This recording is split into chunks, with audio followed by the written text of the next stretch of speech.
تیرا ہو کے ہے جینا، جینا ہے جینا ہے، تیرا ہو کے ہے جینا۔ بسم اللہ الرحمن الرحیم، نحمده ونصلی ونسلم علی رسوله الکریم وعلی آلہ واصحابہ اجمعین۔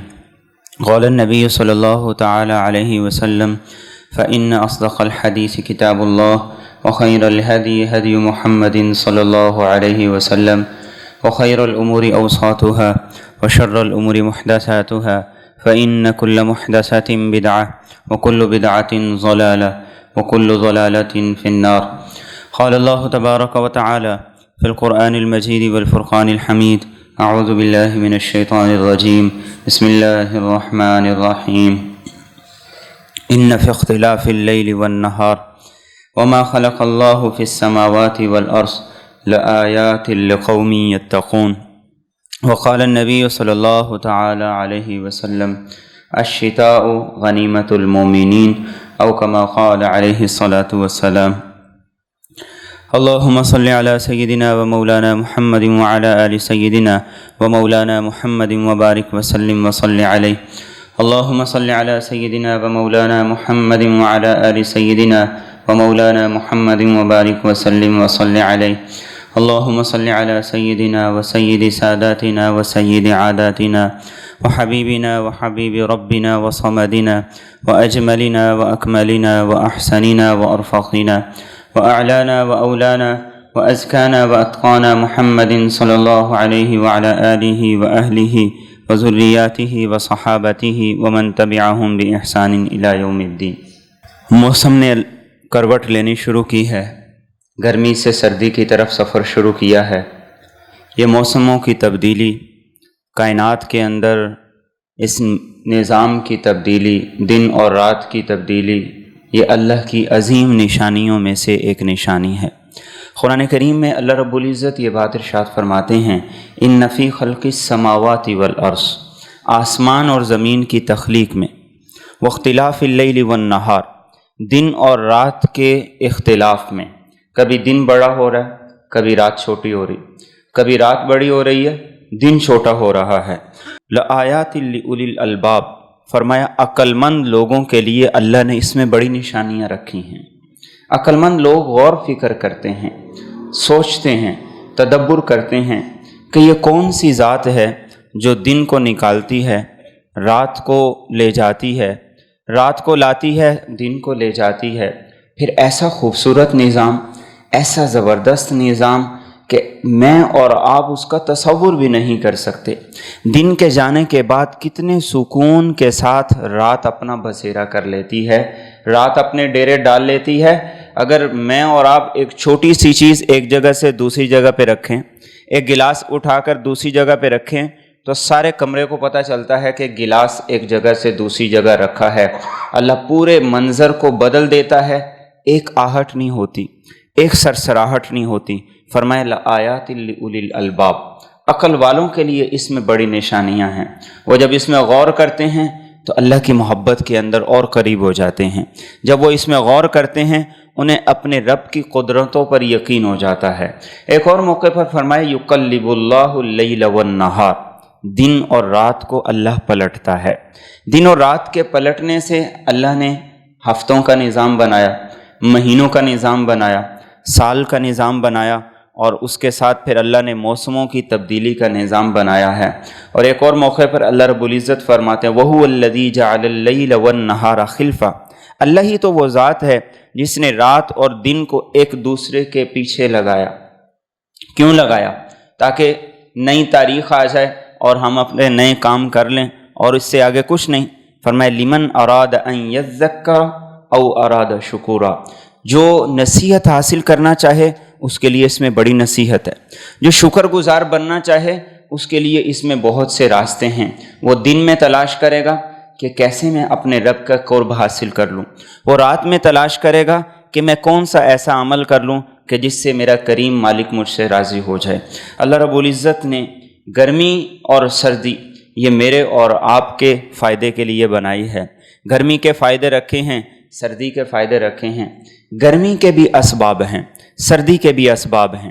ایک ظاہری اسباب ہیں، ظاہری اسباب میں کچھ چیزیں ہمیں نظر آتی ہیں، ایک حقیقی اسباب ہیں۔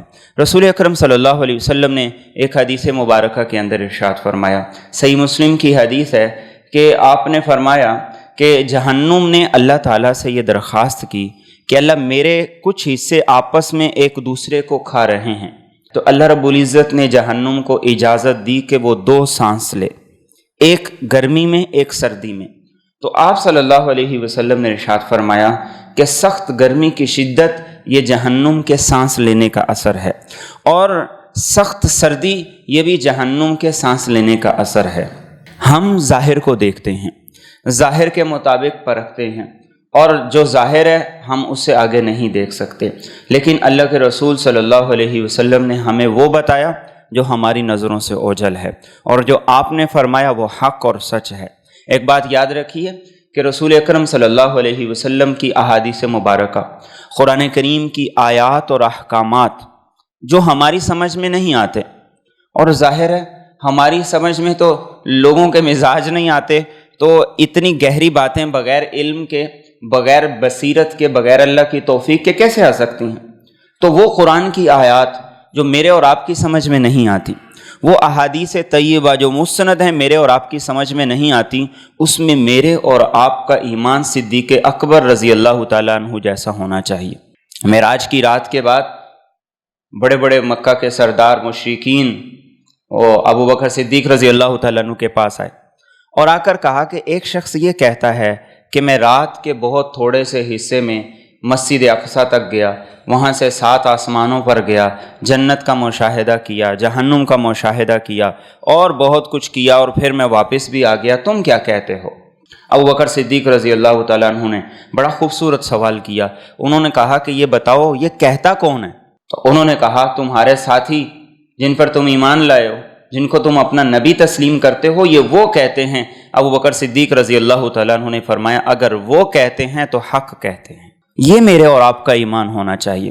اور پھر ایک اور بات ارشاد فرمائی، انہوں نے فرمایا کہ ہم نے ان کے کہنے سے جنت کو مان لیا جسے ہم نے دیکھا نہیں، جہنم کو مان لیا جسے ہم نے دیکھا نہیں، اپنے رب کو ہم نے نہیں دیکھا لیکن ان کے کہنے سے مان لیا، جو تم کہتے ہو یہ تو بڑی چھوٹی سی بات ہے۔ گمراہی کی بنیادی وجہ کیا ہے؟ گمراہی کی بنیادی وجہ یہ ہے کہ جب ہماری عقل کے اندر کوئی چیز نہیں آتی تو ہم اس کا انکار کر دیتے ہیں، جب ہماری سمجھ میں کوئی چیز نہیں آتی تو ہم اس کا انکار کر دیتے ہیں۔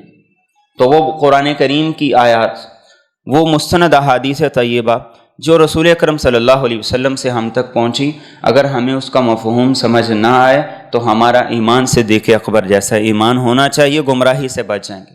تو کچھ ظاہری اسباب ہیں کہ سورج زمین سے قریب ہو گیا، سورج زمین سے دور ہو گیا، اس سے سردی اور گرمی کا تعلق ہے، لیکن کچھ حقیقی اسباب ہیں جو اللہ رب العزت پیدا کرتے ہیں جو میری اور آپ کی نظروں سے اوجھل ہیں، تو وہ حدیث طیبہ میں رسول اکرم صلی اللہ علیہ وسلم نے مجھے اور آپ کو بتایا۔ اور پھر اس موسموں کے ذریعے سے، سردی کے موسم میں اللہ کی نعمتیں بے شمار ہیں، گرمی کے موسم میں اللہ کی نعمتیں بے شمار ہیں، ان موسموں کے ذریعے سے اللہ بندے کو متوجہ کرتا ہے کہ یہ نعمتیں میں نے تمہیں عطا کی ہیں، میرے شکر گزار بنو۔ سردی کے موسم کی نعمتوں کا اللہ رب العزت ذکر کرتے ہوئے سورۃ النحل میں فرماتے ہیں وَالْأَنْعَامَ خَلَقَهَا، یہ چوپائے، یہ جانور اللہ نے تمہارے لیے پیدا کیے، لَكُمْ فِيهَا دِفْءٌ وَمَنَافِعُ وَمِنْهَا تَأْكُلُونَ، تم اس سے اپنی سردی کے لیے لباس بناتے ہو، سردی کے لیے اپنی ضرورتوں کو پورا کرتے ہو، گرمائش حاصل کرتے ہو، وَمَنَافِعُ اور بہت سے فائدے اٹھاتے ہو، وَمِنْهَا تَأْكُلُونَ اور پھر ان کا گوشت کھاتے ہو، یہ اللہ کی نعمتوں میں سے عظیم نعمتیں ہیں جو سردی میں حاصل کرتے ہو۔ اور قرآن کریم نے ایک اور موقع پر یہ ارشاد فرمایا وَاللَّهُ جَعَلَ لَكُم مِّن بُيُوتِكُمْ سَكَنًا، اللہ نے تمہارے گھروں کو بنایا، سکون کی جگہ بنایا، وَجَعَلَ لَكُم مِّن جُلُودِ الْأَنْعَامِ بُيُوتًا تَسْتَخِفُّونَهَا يَوْمَ ظَعْنِكُمْ وَيَوْمَ إِقَامَتِكُمْ، جانوروں کے چمڑے اور ان کی کھال کے تم خیمے بناتے ہو، اپنے سفر کے لیے استعمال کرتے ہو، ان کو اٹھانا بھی آسان ہے، لے جانا بھی آسان ہے۔ وَيَوْمَ إِقَامَتِكُمْ، سفر میں ہو تو، حضر میں ہو تو، وَمِنْ أَصْوَافِهَا وَأَوْبَارِهَا وَأَشْعَارِهَا أَسَاسًا وَمَتَاعًا إِلَىٰ حِينٍ، بیڑ کی اون یہ تمہارے کام آتی ہے، اونٹ کے بال یہ تمہارے کام آتے ہیں، بکری کے بال یہ تمہارے کام آتے ہیں اور اس سے تم فائدہ اٹھاتے ہو، لہذا اللہ کے شکر گزار بندے بنو۔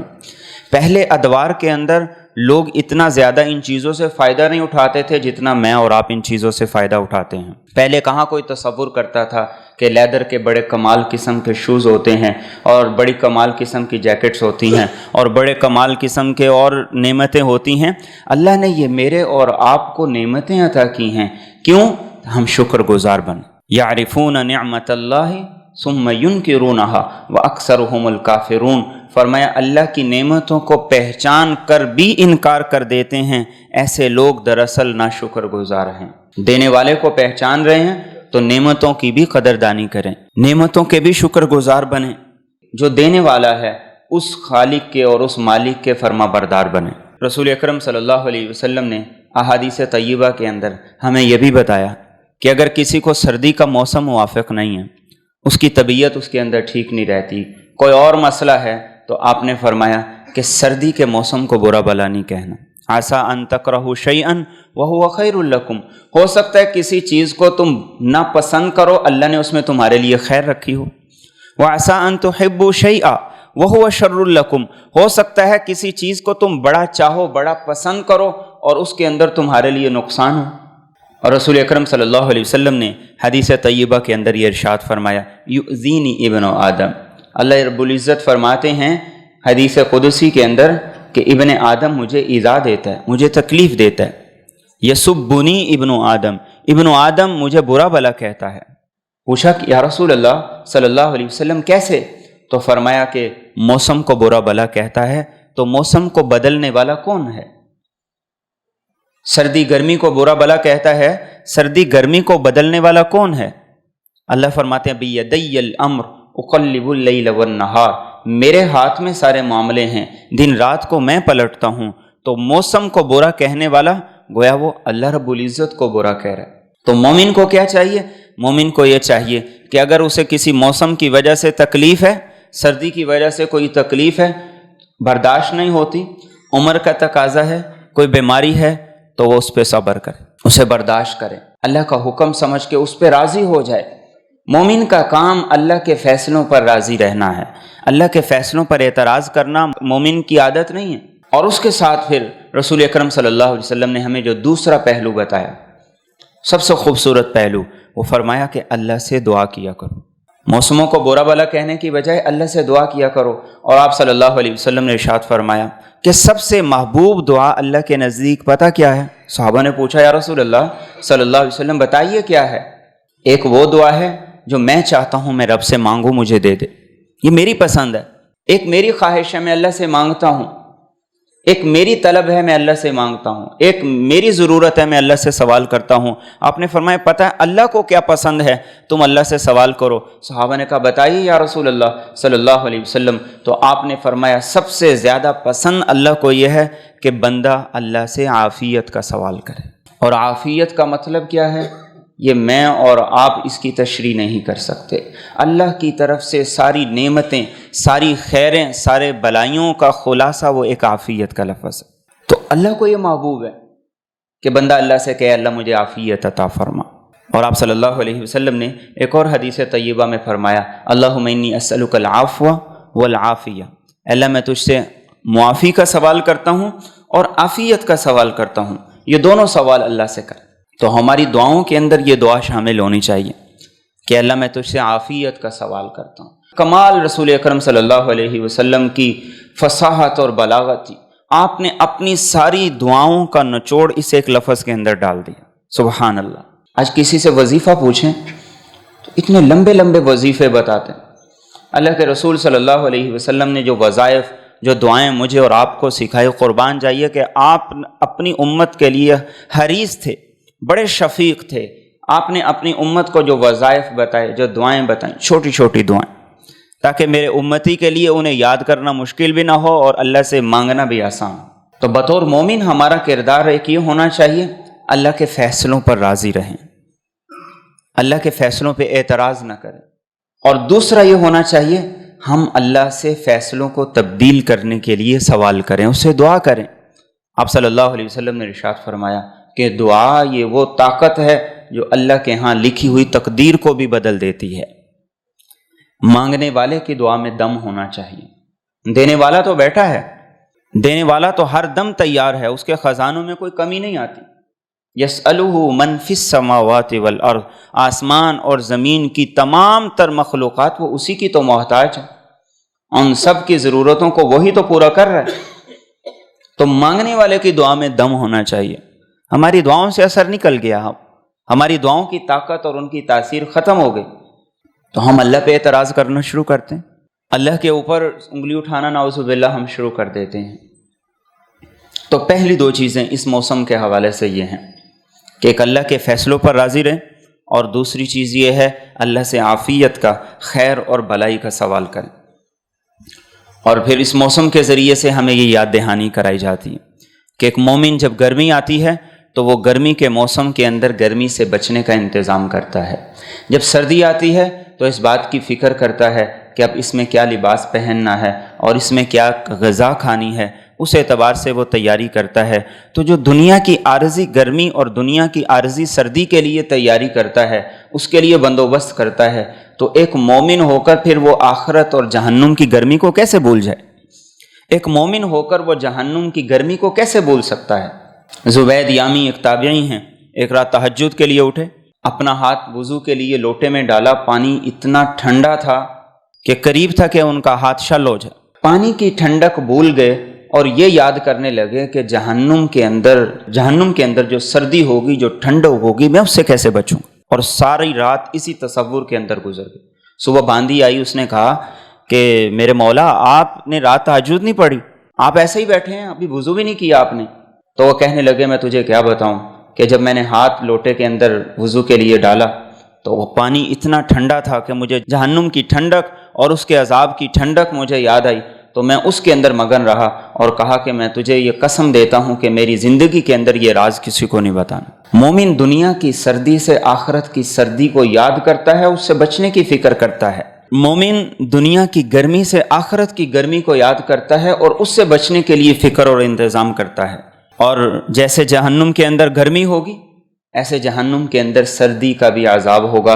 قرآن کریم کہتا ہے لا یذوقون فیہا بردن ولا شرابا الا حمیما وغساقا، کہ جہنم والے جب جہنم میں چلے جائیں گے تو اللہ انہیں تسکین اور راحت کے لیے پینے کے لیے کوئی ٹھنڈی چیز نہیں دے گا، کوئی ٹھنڈا موسم نہیں ہوگا۔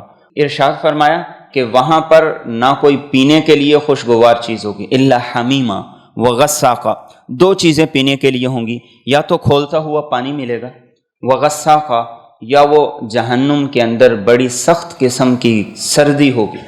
عبداللہ بن عباس رضی اللہ تعالیٰ عنہ ارشاد فرماتے تھے اور فرمایا کرتے تھے کہ جہنم والے جب جہنم کی گرمی سے پریشان ہو جائیں گے، اللہ سے کہیں گے کہ اللہ ہمیں اس سے نجات دے، اس سے ہمیں پناہ دے، تو اللہ انہیں اٹھا کر وہاں سے جہنم کی سردی کے اندر پھینک دے گا، اور جیسے ہی وہ سردی میں جائیں گے تو ان کے جسم ٹکڑے ٹکڑے ہو جائیں گے، ہڈیاں ٹکڑے ٹکڑے ہو جائیں گی، اور وہ اللہ سے کہیں گے کہ اللہ ہمیں اس سردی سے نکال کر دوبارہ اس جہنم کی گرمی کے اندر ڈال دے۔ تو مومن دنیا کی سردی سے بچاؤ کے لیے فکر کرے، انتظام کرے، لیکن آخرت کی اس سردی سے بچنے کے لیے کوئی انتظام نہ کرے، کوئی فکر نہ کرے، کوئی کوشش نہ کرے، یہ کیسے ہو سکتا ہے؟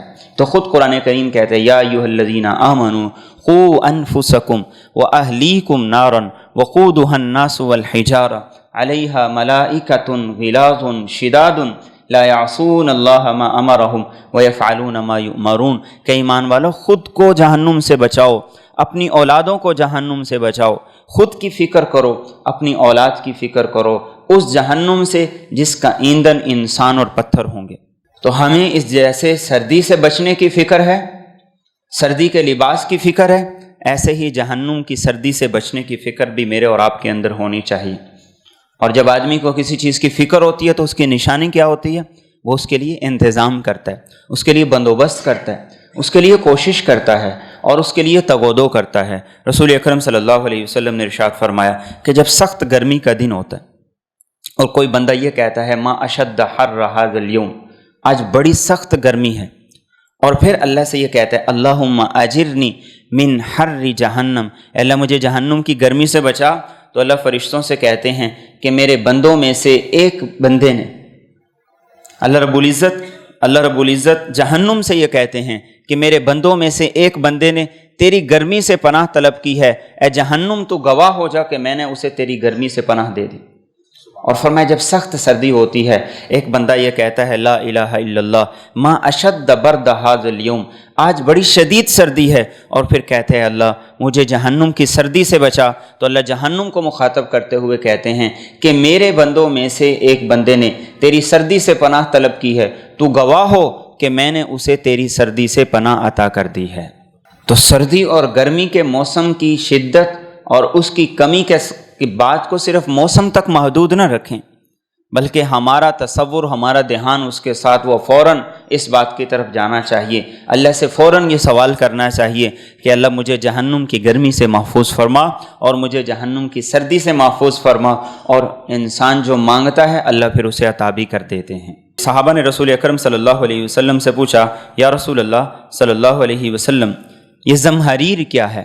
قرآن کریم کے اندر بھی یہ آتا ہے، تو آپ صلی اللہ علیہ وسلم نے ارشاد فرمایا کہ جہنم کا ایک ایسا مقام ہے جس کے اندر کافر اور نافرمان کو جب ڈالا جائے گا تو وہاں شدت اتنی ہوگی کہ اس کے اعضاء سارے کے سارے شل ہو جائیں گے اور اس کا گوشت ٹکڑے ٹکڑے ہو جائے گا۔ تو کیا اس سردی سے بچنا میرے اور آپ کی ذمہ داری نہیں؟ عربوں کے ہاں چونکہ گرمی ہوا کرتی تھی اور گرمی بھی شدت کی ہوتی تھی، حضرت عمر رضی اللہ تعالیٰ عنہ کے دور میں بہت سے حصے مفتوحہ علاقوں کے اندر آ گئے، تو حضرت عمر رضی اللہ تعالیٰ عنہ جب سردی آنے لگتی تو صحابہ کو ایک مراسلہ لکھا کرتے تھے اور یہ فرمایا کرتے تھے کہ سردی یہ آ چکی ہے اور یہ تمہاری دشمن ہے، اس کے لیے پہلے سے تیاری کرو، اپنے گرم لباس کا انتظام کرو، گرم بستر کا انتظام کرو، اور فرمایا کرتے تھے کہ یہ سردی وہ دشمن ہے کہ جو انسان کے جسم میں داخل جلدی ہوتی ہے نکلتی دیر سے ہے، اس لیے اس کا انتظام کرو۔ تو اس کے ظاہری اسباب ان کو اختیار کرنا یہ بھی میرے اور آپ کی ذمہ داری ہے، اور حقیقی اسباب ان سے بچنے کے لیے انتظام کرنا یہ بھی میرے اور آپ کی ذمہ داری ہے۔ اور رسول اکرم صلی اللہ علیہ وسلم نے خاص اس سردی کے حوالے سے جو مجھے اور آپ کو کچھ اعمال میں مشقت آتی ہے، آپ نے اس کے حوالے سے مجھے اور آپ کو متوجہ بھی کیا ہے۔ سردی میں پانی ٹھنڈا ہوتا ہے، آپ صلی اللہ علیہ وسلم نے حدیث طیبہ میں ارشاد فرمایا من اسبغ الوضوء فی البرد الشدید، سخت سردی کے اندر جو آدمی ٹھنڈے پانی سے وضو کرے اللہ اسے دوہرا اجر عطا کرتے ہیں۔ مشقت بڑھ گئی، اللہ نے اجر کو بڑھا دی۔ تو اس لیے جہاں وضو کرنا مشکل لگ رہا ہو تو فضائل کو سامنے رکھیں، فضائل کو سامنے رکھیں گے عمل کرنا آسان ہو جائے گا۔ ہمیں اس پر ملے گا کیا، اس چیز کو سامنے رکھیں گے ہمارے لیے عمل کرنا آسان ہوگا۔ آپ صلی اللہ علیہ وسلم کی ایک حدیث مبارکہ ابو مالک اشعری رضی اللہ تعالیٰ عنہ نقل کرتے ہیں، آپ نے ارشاد فرمایا 6 باتیں یہ ایمان کی علامت ہے۔ آپ نے فرمایا پہلی چیز یہ ہے دشمنوں کے ساتھ جہاد کے لیے نکلنا اور تلوار لے کر ان کے ساتھ مقابلہ کرنا، یہ ایمان کی نشانی ہے۔ سخت گرمی کے اندر روزے رکھنا یہ اللہ سے محبت کی سچی دلیل ہے۔ مصیبت کے وقت صبر کرنا یہ اللہ سے محبت کی سچی دلیل ہے۔ اور حق پر ہونے کے باوجود جھگڑا چھوڑ دینا یہ ایماندار ہونے کی دلیل ہے۔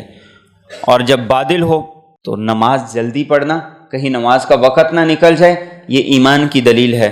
اور آپ نے فرمایا سردی کا موسم ہو اور وضو کرنے کو جینا چاہ رہا ہو، انسان اچھے طریقے سے وضو کرے، یہ مومن ہونے کی دلیل ہے کہ گویا کہ سردی اور اس کا موسم اسے وضو سے نہیں روک سکا، اور جو وضو سے رک گیا وہ نماز پہ کیسے پڑھے گا، وہ قرآن کو کیسے ہاتھ لگائے گا؟ جو وضو سے رک گیا وہ دوسرے اعمال کی طرف کیسے جائے گا؟ اس لیے رسول اکرم صلی اللہ علیہ وسلم نے احادیث طیبہ میں اس عمل کو عظیم عمل قرار دیا۔ ایک دفعہ آپ نے صحابہ سے پوچھا الا ادلکم علی ما یمحو اللہ بہ الخطایا ویرفع بہ الدرجات، کیا تمہیں میں بتاؤں ایسا کون سا عمل ہے جس سے اللہ غلطیوں کو معاف کرتے ہیں، درجات کو بلند کرتے ہیں؟ صحابہ نے کہا یا رسول اللہ صلی اللہ علیہ وسلم ضرور بتائیے وہ کون سے عمل ہیں۔ تو آپ نے فرمایا اسباغ الوضوء علی المکارہ، انسان کا جینا چاہ رہا ہو، سردی کی شدت ہو، انسان وضو اچھے طریقے سے کرے، اللہ اس کے گناہوں کو معاف کر کے اس کے درجات کو بلند کرتا ہے۔ وکثرۃ الخطا الی المساجد، بار بار مسجد جانا یہ وہ عمل ہے اللہ درجوں کو بلند کرتا ہے، گناہوں کو معاف کرتا ہے۔ وانتظار الصلاۃ بعد الصلاۃ، اور آپ نے فرمایا نماز پڑھ کے اگلی نماز کا منتظر رہنا یہ درجوں کو بلند کرتا ہے، گناہوں کو معاف کرتا ہے۔ اور پھر آخر میں ایک جملہ ارشاد فرمایا فذالکم الرباط، فرمایا یہ 3 عمل ایسے ہیں جیسے کوئی آدمی دشمن کے ساتھ لڑنے کے لیے سرحد کے اوپر ہر وقت تیار کھڑا رہے، اس کے برابر ان 3 اعمال کا اللہ اجر عطا کرتے ہیں۔ حضرت حمران تابعی ہیں، وہ کہتے ہیں حضرت عثمان رضی اللہ تعالیٰ عنہ نے سخت سردی کی رات میں ایک دفعہ پانی منگوایا وضو کرنے کے لیے، تو میں جب ان کے پاس پانی لے کر آیا، انہوں نے اپنے ہاتھ دھوئے، چہرہ دھویا، تو میں نے کہا کہ سردی بڑی شدید ہے، تو آپ نے وضو کا ایک دفعہ دھو لیا ہے تو لہذا وہ وضو کا حکم تو پورا ہو گیا ہے، تو اب آپ چھوڑ دیجئے۔ تو انہوں نے کہا کہ میں نے رسول اکرم صلی اللہ علیہ وسلم کو یہ فرماتے ہوئے سنا کہ جو آدمی اچھے طریقے سے وضو کر لے، اللہ اس کے پچھلے اور اگلے گناہوں کو معاف کر دیتا ہے۔ کتنا عظیم اجر ہے، کتنی عظیم فضیلت ہے کہ ایک چھوٹے سے عمل پر اللہ اگلے پچھلے سارے گناہوں کو معاف کر۔ قبیلہ ثقیف کے لوگ آئے، انہوں نے آپ صلی اللہ علیہ وسلم سے 3 باتوں کی اجازت لی، تو آپ صلی اللہ علیہ وسلم نے انہیں اجازت نہیں دی۔ انہوں نے ایک یہ کہا تھا، یا رسول اللہ صلی اللہ علیہ وسلم، ہمارے علاقے میں سردی بڑی شدید ہوتی ہے، وضو کرنا بڑا مشکل ہوتا ہے، تو آپ ہمیں وضو نہ کرنے کی اجازت دے دیجیے۔ آپ صلی اللہ علیہ وسلم نے فرمایا کہ نہیں، یہ اللہ کا حکم ہے، اس کے اندر گنجائش نہیں۔ دین نے ہر اس معاملے میں ہمیں گنجائش دی ہے جہاں گنجائش ہو سکتی ہے، جہاں گنجائش نہیں ہو سکتی ہم کر سکتے ہیں، تو دین نے ہمیں حکم دیا ہے کہ یہ عمل کرو، یہ کام کرو۔ تو میں اور آپ صرف اس وجہ سے وضو نہ کر سکیں، اس وجہ سے نماز نہ پڑھ سکیں کہ اس سے میرے لباس کی سلوٹیں خراب ہو جائیں گی، اس سے مجھے شوز اتارنے پڑیں گے، جرابیں اتارنی پڑیں گی، اور اوپر کوٹ اتارنا پڑے گا، پھر وضو کروں گا، پھر جسم تھوڑا گیلا ہو جائے گا، اس وجہ سے ہم وضو نہ کریں۔ جب وضو نہ کریں تو پھر نماز کیسے پڑھیں گے؟ تو پھر مجھے اور آپ کو یہ بھی سوچنا چاہیے کہ میرے اور آپ کا ایمان کس درجے نیچے چلا گیا۔ اور دوسری طرف اللہ کے رسول صلی اللہ علیہ وسلم نے اس تکلیف کے ساتھ وضو کرنے کے اجر کو بھی دوہرا کر دیا۔ اور پھر ایسے ہی آپ صلی اللہ علیہ وسلم نے ایک حدیث میں ارشاد فرمایا، آپ نے ارشاد فرمایا کہ جس آدمی کو رات کے وقت سخت سردی کے اندر غسل کی حاجت ہو، غسل اس پر کرنا فرض ہو جائے، اور وہ اللہ کی رضا کے لیے اٹھ کر غسل کر لے کہ میں نے آگے نماز بھی پڑھنی ہے، میں نے پاک بھی رہنا ہے، پاکیزہ بھی رہنا ہے، تو آپ نے فرمایا کہ یہ اس کے مومن ہونے کی نشانی ہے۔ اور فرمایا کہ جو آدمی سخت گرمی میں روزے رکھے، اللہ کی رضا کے لیے رکھے، یہ اس کے مومن ہونے کی نشانی ہے۔ اور فرمایا کہ آدمی ایسی جگہ نماز پڑھے خوش و خضوع کے ساتھ جہاں اللہ کے علاوہ اسے کوئی نہیں دیکھ رہا، یہ اس کے مومن ہونے کی نشانی ہے۔ تو غسل کی حاجت ہے تو ہمیں فوری غسل بھی کرنا۔ وقتی طور پر اگر گرم پانی نہیں ہے تو ہمیں غسل کو مؤخر نہیں کرنا۔ رسول اکرم صلی اللہ علیہ وسلم نے ارشاد فرمایا، جو آدمی بغیر کسی عذر کے غسل کو مؤخر کرتا رہتا ہے تو جب تک وہ ناپاک رہتا ہے اللہ کے فرشتے اس پر لعنت کرتے رہتے ہیں۔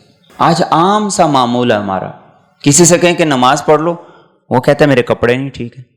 کسی سے کہیں کہ نماز پڑھ لو، وہ کہتا ہے کہ میرا جسم نہیں ٹھیک ہے۔ تو ایسے آدمی کی روزی میں کیا برکت ہوگی؟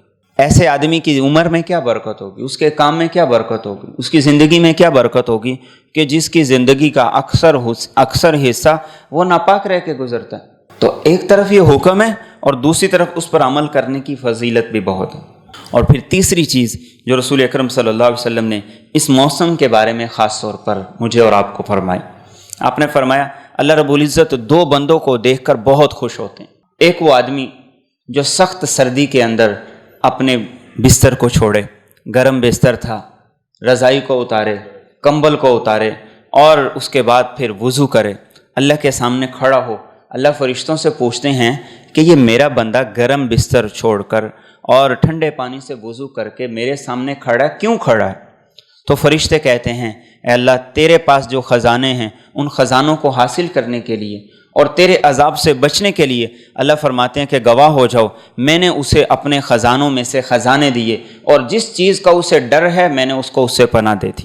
ایک دوسرا شخص جو آدمی میدان جہاد کے اندر ہے، اسے پتہ ہے کہ بھاگ جاؤں تو جان چھوٹ جائے گی، لیکن یہ بھی پتہ ہے کہ اگر جمع رہوں، ڈٹا رہوں، اللہ مجھے اس پر کیا اجر اور انعام عطا کریں گے۔ وہ ڈٹتا ہے، جمتا ہے، دشمن سے مقابلہ کرتا ہے، شہید ہو جاتا ہے۔ اللہ فرشتوں سے پوچھتے ہیں کہ یہ تو بھاگ سکتا تھا، جان چھوٹ سکتی تھی، جان بچا سکتا تھا، تو پھر اس آدمی کو کس چیز نے مجبور کیا کہ اپنی جان دے دے؟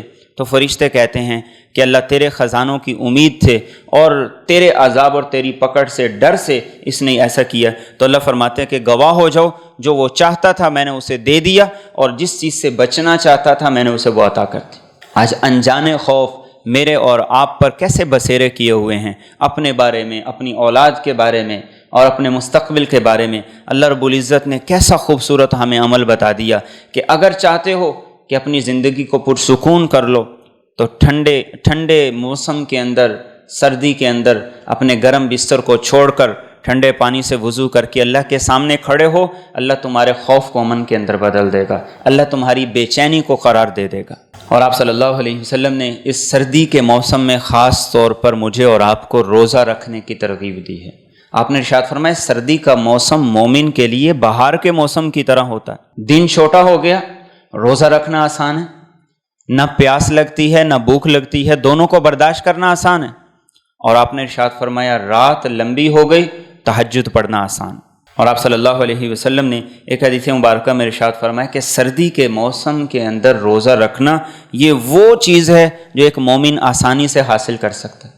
ہماری ناشتہ کرنے کی روٹین ویسے ہی بڑی بگڑی ہوئی ہے، کوئی 10 بجے کرتا ہے، کوئی 11 بجے کرتا ہے، تو اگر رات کا کھانا اگر ہم وقت سے کھا لیں، صبح سحری کر لیں، تو شام تک بھوکا رہنا بڑا آسان ہے۔ روزہ یہ وہ خوبی ہے، روزہ یہ وہ صفت ہے جو مجھے اور آپ کو اللہ سے خود بخود قریب کر دے گا۔ مثال کے طور پر آپ صلی اللہ علیہ وسلم کی ایک دائمی سنت تھی کہ آپ سوموار اور جمعرات کا روزہ ضرور رکھا کرتے تھے، وہ نہیں آپ چھوڑتے تھے۔ اب آپ اور میں جب رمضان کے روزے رکھتے ہیں، ہم اس سے ذرا سمجھیے کہ جب رمضان کے روزے ہم رکھتے ہیں تو اس بات کی کوشش ہوتی ہے کہ نماز اہتمام سے پڑھ لیں۔ جس کی نماز کی عادت نہیں بھی ہے وہ اہتمام سے نماز کے لیے جاتا ہے۔ پھر اس بات کی بھی کوشش ہوتی ہے روزہ رکھا ہے، کیا کسی کے ساتھ لڑنا، کیا کسی کو گالی دینی، چلو خود کو اس سے بھی بچا لو۔ پھر اس بات کی بھی کوشش ہوتی ہے روزہ رکھنے کے ساتھ کہ اگر میں نے روزہ رکھا ہے چلو قرآن کی تلاوت کر لوں، فضول کام نہ کروں۔ تو اللہ کے رسول صلی اللہ علیہ وسلم کی یہ جو سنت مبارکہ تھی، سوموار اور جمعرات کا آپ ساری زندگی آپ نے روزہ رکھا، یہ عادت مبارکہ اگر میرے اور آپ کے اندر آ جائیں تو گویا مہینے کے 8 دن وہ ہیں کہ جن 8 دنوں میں ہم نماز کے خود بخود پابند ہو جائیں گے، 8 دنوں میں ہم اپنی زبان پہ خود بخود کنٹرول کرنا شروع کر دیں گے، اور ان 8 دنوں میں ہم خود بخود ہمارے ہاتھ قرآن کی طرف بڑھنا شروع ہو جائیں گے۔ 8 دن کی روحانیت یہ ہمارے پورے مہینے پر اثر لے کر آئے گی۔ تو اس سردی کے موسم میں ہمیں نمازی بننا ہے تو روزہ رکھ کے ہم نمازی بھی بن سکتے ہیں، قرآن کی طرف آنا ہے تو ہم روزہ رکھ کے قرآن کی تلاوت کی عادت بھی ڈال سکتے ہیں، اور ہمیں فضول گفتگو سے بچنا ہے تو روزہ رکھ کے اس سردی کے موسم میں ہم آسانی سے یہ بھی حاصل کر سکتے ہیں، اور اپنے آپ کے اندر اللہ کی ذات کا تصور اور اس کا استحضار پیدا کرنا ہے تو روزہ رکھ کے ہم آسانی سے اس موسم میں یہ بھی کر سکتے ہیں۔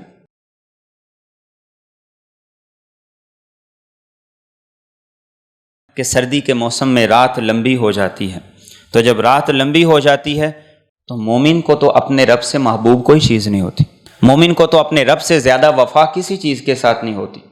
وہ اپنے رب سے باتیں کرے، اسے اور کیا چاہیے؟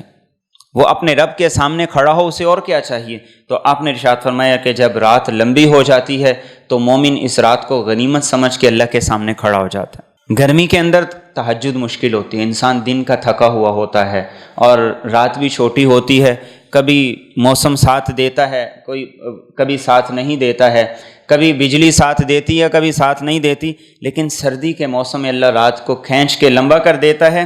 کس لیے؟ تاکہ ہم اس رات کو غنیمت سمجھ کے اللہ کے سامنے کھڑے ہو جائیں۔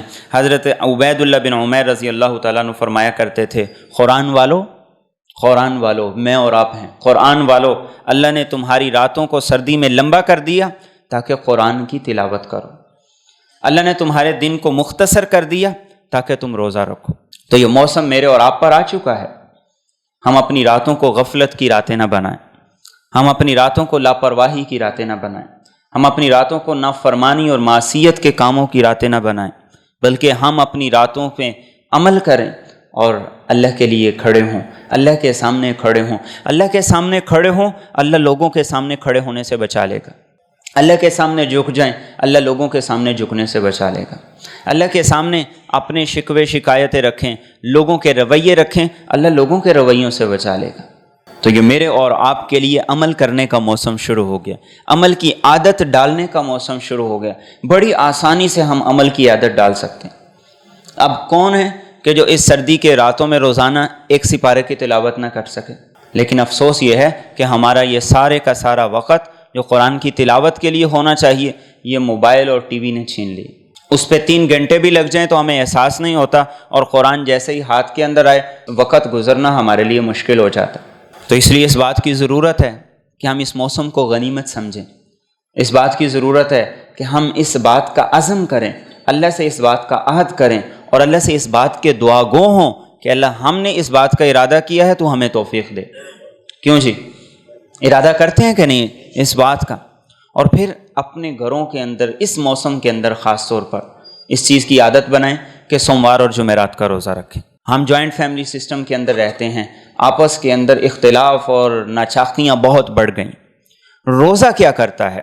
روزہ ہمیں سحری میں اکٹھا کرتا ہے، افطاری میں اکٹھا کرتا ہے، اور اس اکٹھے کرنے کی برکت سے وہ آپس کی دوریوں کو، ناچاقیوں کو، نا اتفاقیوں کو ختم کر کے محبت اور اتفاق اور اتحاد میں بدل دے گا۔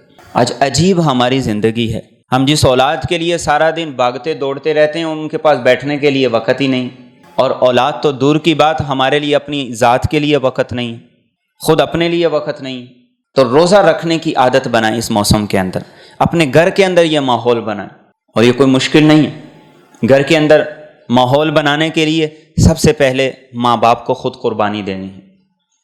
آپ اپنی اولاد کے اندر جو چاہتے ہیں وہ آ جائے، اس کے لیے سب سے پہلے آپ کو قربانی دینا ہوگی۔ آپ قربانی دیں گے، آپ کی اولاد خود بخود پیچھے چلے گی۔ لیکن اگر آپ عمل سے نہ کریں، زبان سے آپ جتنی دفعہ مرضی کہہ لیں، آپ کی اولاد پہ اس کا کوئی اثر نہیں ہوگا۔ تو اس لیے یہ موسم اللہ نے ہمیں دیا ہے کہ ہم اس موسم کے ذریعے سے اللہ کا قرب پالیں، اس موسم کے ذریعے سے اپنے اندر اطاعت اور فرما برداری کی وہ خصلت پیدا کر لیں کہ جو آئندہ تک ہمارے ساتھ رہے۔ اور پھر اس موسم کے اندر کرنے کا ایک عمل، ایک اہم ترین صدقہ جو اس موسم کے اندر ہے کہ جن لوگوں کے پاس پہننے کے لیے لباس نہیں ہے، ہم انہیں لے کر لباس دے دیں۔ علامہ ابن جوزی نے اپنی کتاب صفت الصفوہ میں لکھا ہے کہ ایک مشہور تابعی تھے صفوان بن سلیم رحمۃ اللہ علیہ، مسجد سے نکلے، انہوں نے دیکھا کہ ایک آدمی سردی میں ٹھٹر رہا ہے، تو انہوں نے اپنی قمیض اتاری اور اسے پہنا دی اور گھر چلے گئے۔ رات کو شام کے علاقے میں کسی نے خواب دیکھا کہ اللہ رب العزت نے صفوان بن سلیم کو اس قمیض کے پہنانے کی وجہ سے جنت کے اندر داخل کر دی، اور اللہ نے فرمایا کہ تو نے میرے بندے کو سردی سے بچایا، میں نے جہنم کی سردی اور اس کی گرمی سے تجھے بچا دی۔ تو سردی کے موسم کا ایک اہم صدقہ یہ ہے کہ جن لوگوں کے پاس پہننے کے لیے لباس نہیں ہے، ہم ان لوگوں کو لباس فراہم کریں، اور زیادہ نہیں، کم از کم اس بات کی کوشش کریں کہ پرانے لباس ہم نکال کر اور لوگوں کو دے دیں، اپنے لیے نیا لباس سلوا لیں۔ اور اس سے بھی ادنا درجہ یہ ہے کہ ہم کہیں سے کوئی مناسب سی قیمت کی جرسی ہے، کوئی سویٹر ہے، کوئی چادر ہے، ہم لے کر ان لوگوں کو دے دیں جو ہمیں اس کے مستحق نظر آتے ہیں۔ رسول اکرم صلی اللہ علیہ وسلم نے ارشاد فرمایا، جو کوئی آدمی کسی کو لباس پہنا دے تو جب تک اس لباس کا ایک بھی داغا اس کے جسم پر رہتا ہے تو پہنانے والا اللہ کی حفاظت میں رہتا ہے۔ سبحان اللہ، کیسا زبردست وظیفہ اللہ کے رسول نے مجھے اور آپ کو بتایا اپنی حفاظت میں لینے کے۔ تو دلوں کو کھلا کریں، دلوں کو وسیع کریں۔ پہلے ہم قیمتی کپڑے خرید لیتے ہیں، بعد میں نہ پہنے کو دل کرتا نہ دینے کو دل کرتا، پھر وہ لٹکے وہ ایک عرصے کے بعد نہ وہ پہننے کے قابل رہتے نہ دینے کے قابل رہتے۔ تو اس لیے اس بات کی ضرورت ہے اپنے دلوں کو کھلا کریں، اپنے پچھلے سیزن کے جو تھے ان کو نکال کر نئے جوڑے سلوا لیں۔ نئے جوڑے سلوانا یہ میرے اور آپ پر اللہ کی نعمتوں کا حق ہے، پچھلے دے دینا یہ بھی مستحق اور غربا اور مساکین لوگوں کا حق ہے۔